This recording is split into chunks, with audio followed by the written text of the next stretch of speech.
Umpisahan na natin ang ating orasyon para sa mga mandarambong.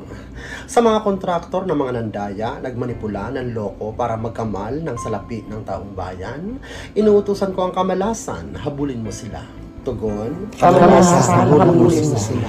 At sa mga politiko na nag-uto ng taong bayan, naging utak ng katiwalian, at tuluyang nilamo ng kasakiman, inuutusan ko ang kidlat, sapulin mo sila.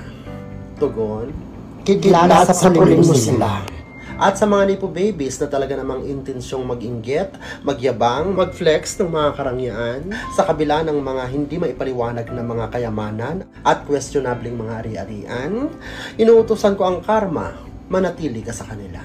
Tugon, Karma, manatili ka sa kanila. at sa lahat ng mga kasabwat sa mga malawakang nakawan sa kabanang bayan, sa lahat ng mga naging kasangkapan sa karimari-marim na katiwalian, inuutusan ko ang malalang sakit na walang lunas.